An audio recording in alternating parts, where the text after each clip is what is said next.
Ah, salut! Salut les amis, c'est Isma, bienvenue sur ce qui me fait kiffer, la chaîne YouTube qui mélange pop culture et street culture. Je suis désolé, j'étais en contemplation devant ce monument de la pop culture et de la street culture. C'est un plaisir de vous retrouver aujourd'hui sur la chaîne YouTube qui mélange pop culture et street culture. Comme tu l'as compris, on va parler aujourd'hui de l'épisode 7 de Trésor perdu, la série Disney+, le trésor des Noctezuma, dans l'univers de Benjamin Gates. T'as compris, tu connais Nicolas Cage qui n'est pas là dans cette série. Et du coup, qu'est-ce que j'en ai pensé de cet épisode 7? On va voir ça tout de suite. Avant, message de routine, abonne-toi, commente, like et partage. Aide la chaîne à grandir, donne de la force. C'est ton soutien qui aide la chaîne à grandir et à prospérer pour qu'on partage un maximum nos différentes passions. Voilà, bref, pas de plus que ça de petits messages, tout ça. Voilà, pas d'actualité en ce moment, c'est plutôt calme, ça fait plaisir. Je t'invite toutefois, si jamais tu as le temps, à aller voir mon avis modeste sur la série The Last of Us. Et on peut commencer. Du coup, freestyle total. Voilà, vous me connaissez, la série marche peu. Quand ça marche peu, je me prends pas au sérieux. Généralement, ça dérape, ça déborde. On dit tout et n'importe quoi. Il y a quand même du mieux.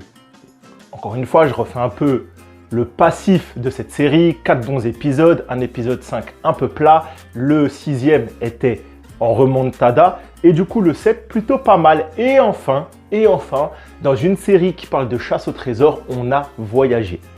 On a pris la voiture, direction la frontière, Tijuana, Mexico. Les mecs ont 21 ans. Ils ont des sous pour faire des gros. Moi, j'arrive pas à aller... j'habite à Belfort, j'arrive pas à aller à Colmar. Les gens, eux, ils vont au Mexique normal alors qu'ils sont tous au chômage à part l'avocat. Non, mais c'est une blague. Bref, ça va être un épisode, alors, divertissant. Cette fois-ci, dans le sens moyen du terme, ni positif ni péjoratif, car running gag, fil rouge de cette chaîne YouTube, c'est que quand je dis que c'est divertissant, généralement, c'est que ça casse pas 3 pattes à un canard. Mais là, en réalité, ça va, c'était pas mal.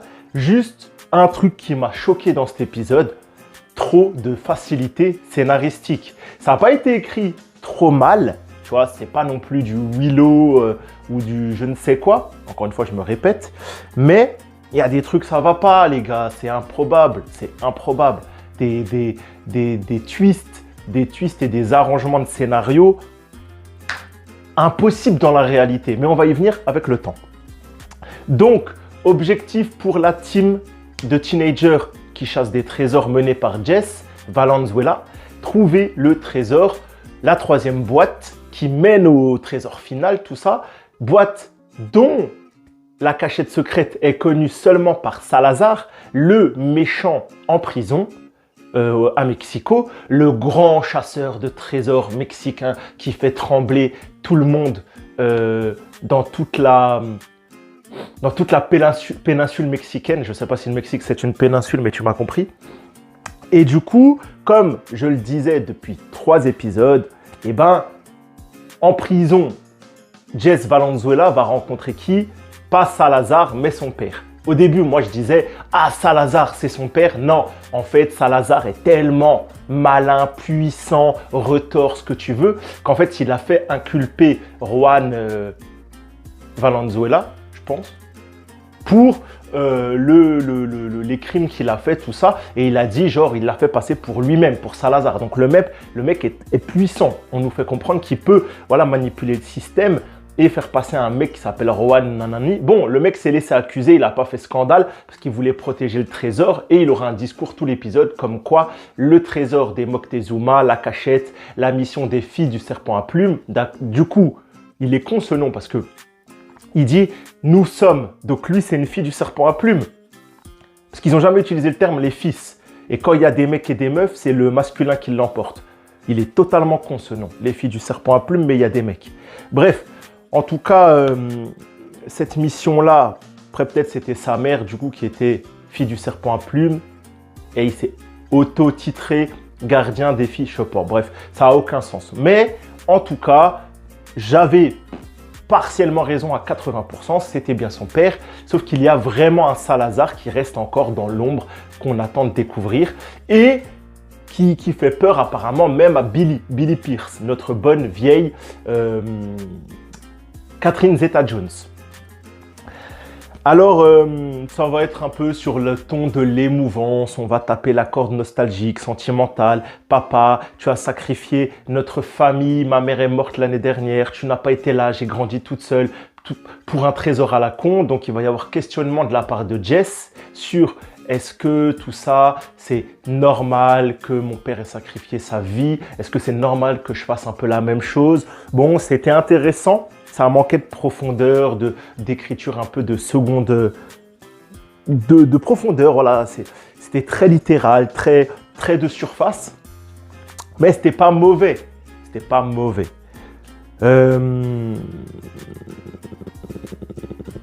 Du coup, ils vont trouver grâce à Rohan l'église, bref, via un indice qu'il lui donne, et on commence à rentrer dans les facilités. Déjà, ils arrivent à trouver l'église trop facilement.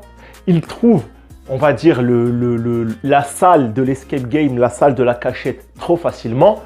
Et surtout, comme par hasard, le code pour ouvrir le piano, c'est la musique que chantait la maman de Jess pendant toute son enfance. À la limite, c'est le petit point qui est le moins dérangeant, parce que c'est vrai que on a déjà vu ça dans des films et des séries, quand tu veux transmettre un passif, une histoire, un héritage et un code, tu le fais passer via des histoires, des comptines, des berceuses. Donc à la limite, c'est encore le truc le moins dérangeant. Mais la salle, c'était trop facile, l'orgue, c'était trop facile. Et comme par hasard, la nonne qui les trouve, tout ça, qui joue de l'orgue, donc ça fait du bruit, c'est une fille du serpent à plumes, tout ça. Il y a c'est beaucoup trop simple pour être réel en fait. C'est ça. Plus qu'être mal écrit, en fait, on est vraiment dans une dynamique de ouais, je vous regarde même plus, il n'y a aucun respect. Ouais, plutôt que ça soit mal écrit, non, le problème c'est que c'est simple en fait. Ça n'existe pas la simplicité comme ça. Sauf dans les programmes d'enfants. Oui, d'accord, Dora l'exploratrice, quand elle est en mission, oui, c'est simple comme ça, c'est normal, tu vois. Bref, un autre point qui m'a choqué, c'est en parallèle de toute cette aventure, on est du coup à Bâton Rouge, on a notre agent Cross qui prend de l'ampleur. Du coup, elle est en train de remonter toute la piste, comme on l'avait vu l'épisode précédent. Et cette fois-ci, il y a l'infirmier de Sadowski, Papy, senior, qui débarque, qui donne un enregistrement qui a l'air somme toutefois fake. Ouais, je me suis nouveau foiré avec cette expression. Et c'est bien le cas, on va le savoir tout ça. Et en fait, on entend Jess dire enfin toi ça ressemble pas du tout à Jess, je vais vous assassiner, nanani. Le papy, tu vois qu'il parle. Voilà, ça sent le faux. Cross, elle a des doutes, elle en parle à son chef. Son chef essaye toujours de la garder dans une certaine direction. Blinde Jess. T'en prends pas à Billy, va pas creuser. Pour moi, il est complice ou il est très con. Ou c'est un connard. Mais pardon s'il y a des enfants, excusez-moi. Mais en tout cas, c'est vraiment étrange son comportement à ce fameux supérieur de l'agent Cross. L'agent Cross, j'attends toujours qu'elle intègre la team. Mais elle remonte la piste, c'est plutôt pas mal. Il va y avoir le bon Ethan, notre bon vieil avocat coréen. Je ne sais pas s'il est coréen, je m'en excuse d'ailleurs s'il n'est pas coréen. Je crois qu'il est coréen. Et du coup, il va entendre l'enregistrement avec l'agent Cross, ils vont discuter. Non, c'est pas possible.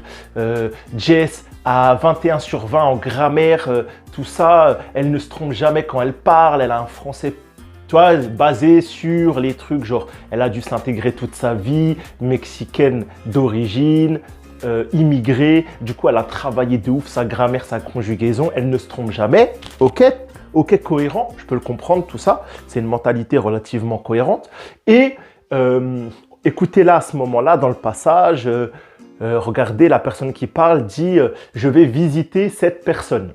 Et en fait, visiter cette personne, c'est du traduit VF, donc c'est gênant à comprendre pour nous qui regardons en français, mais en vrai en anglais ça doit avoir plus de sens. En fait, en anglais britannique et en anglais US, il doit y avoir deux expressions. Et du coup, visiter quelqu'un et rendre visite, c'est pas pareil, tout ça. Et du coup, ça montre un peu l'origine de la personne qui parle. Et du coup, il dit, bah, Billy Pierce, elle est anglaise. Visiter quelqu'un, c'est anglais. Billy Pierce, en plus, elle est mêlée à votre histoire. Regardez, c'est évident. Donc, Cross, elle commence à réfléchir. Et en plus, elle entend que dans l'épisode précédent, Pierce a été enfermé dans la prison de Fort Alamo en enquêtant sur le trésor, tout ça. Donc, elle commence à avoir, tu sais, la petite ampoule comme dans les cartoons. Ça a l'air d'être bon, tu vois. Elle se dit, ok, j'y crois. Mais la série veut nous montrer que c'est retors, c'est compliqué, tout ça, alors qu'en fait, ça ne l'est pas du tout. Et le scandale du scandale en ce qui concerne cette facilité numéro 2, voilà, cette facilité qui n'est pas possible, c'est qu'après, Cross, elle va quand même faire son boulot d'enquêteuse, elle va aller voir Billy Pierce à sa sortie de prison. Et à la fin, genre, anecdotiquement parlant, Billy, elle va lui dire « Eh bien, si vous avez encore des questions, venez me visiter. » Wesh, mais non, les gars, non. Alors déjà, personne dit ça. On dit prenez rendez-vous, passez me voir. Personne dirait à un flic, passez me visiter.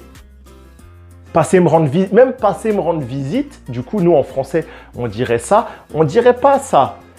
Genre, tu vois, quand tu vois les séries bien traduites, le brigand, le gars, il s'est cru dans un truc de cow-boy. Le criminel, le mafieux, il dit venez me voir, prenez rendez-vous avec ma secrétaire, n'hésitez pas à pas en tout cas, cette expression-là, non. C'était juste pour faire coller avec la faille de l'enregistrement, nous montrer que c'était bien elle et que Cross comprenne. Mais c'était d'une facilité aberrante. Non, ça, j'accepte pas. Ce passage m'a gêné, m'a sorti du film, de l'épisode. Ça ne va pas. Et tiens, parlons-en d'une autre facilité qui m'a déçu. Alors, Billy Pierce, elle est en prison pour avoir tenté d'infiltrer Fort Alamo, tout ça, donc qui est quand même une base militaire, même si elle est historiquement un musée. Et en prison, elle trouve une autre passionnée d'histoire, totalement osef. La meuf, elle a pop et elle a disparu dans cet épisode. Et elle en sait plus que Billy sur l'histoire. Billy, qui est quand même une meuf qui a l'épée de Cortés, le machin de truc, historienne, antiquaire, voilà, c'est l'anti-Benjamin Gates. Et genre, elle sait pas qu'il y a un village qui s'appelle Alamo au Mexique et que ce village Alamo, il y a eu 2 soldats qui sont partis en Amérique au Texas et qui ont donné son nom à Fort Alamo. Non mais sérieusement, c'est comme ça que, genre, Billy, elle le sait? Non, normalement, elle est tout seule, elle réfléchit dans sa cellule, elle se dit « Merde, c'était pas Fort Alamo, c'était Alamo. Vous aviez pas besoin de nous mettre cette vieille meuf éclatée au sol qui pop de nulle part, qui d'un coup, avec son nœud style 19e siècle, dit est-ce que vous connaissez l'histoire de Fort Alamo ?» Non mais, wesh, on a cru, je sais pas.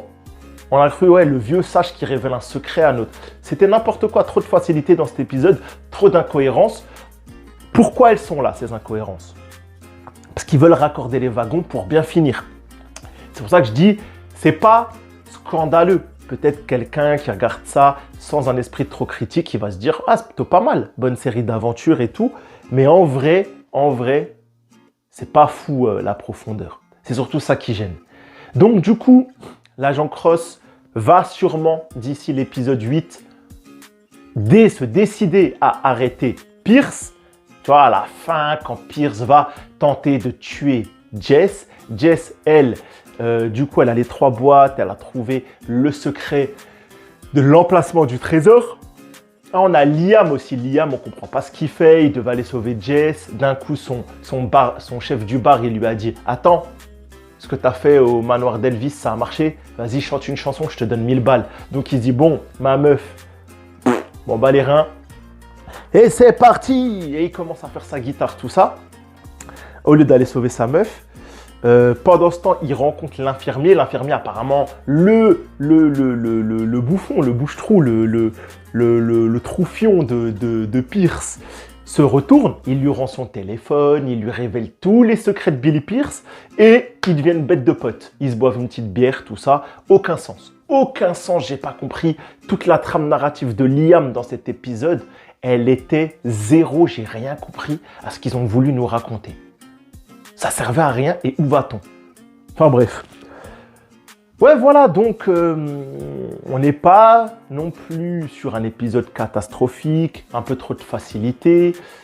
On a voyagé, point positif. On a vu le père, bon, c'était un peu attendu. Mais ça va, ça reste quand même regardable. Ça casse pas 3 pattes à un canard, mais c'est plutôt pas mal. Maintenant, on attend quand même la fin, histoire de tourner la page. J'aimerais bien savoir dans les commentaires si quelques personnes regardent la série, manifestez-vous. Parce que j'ai l'impression d'être le seul sur Terre, que personne ne regarde ce programme. Mais ça m'intéresse de savoir. Dites-moi vous, un peu si vous trouvez ça adulte ou enfantin, toutefois. Voilà, on va s'arrêter là. Donc encore une fois, je vous invite vraiment à aller voir ma vidéo sur The Last of Us. Et on va se laisser là-dessus. Voilà, à la semaine prochaine les amigos. Prenez soin de vous. Passez une bonne journée, une bonne soirée. Voilà. Et je vous dis à bientôt. C'était Isma pour ce qui me fait kiffer, la chaîne YouTube qui mélange pop culture et street culture. Ciao les gars.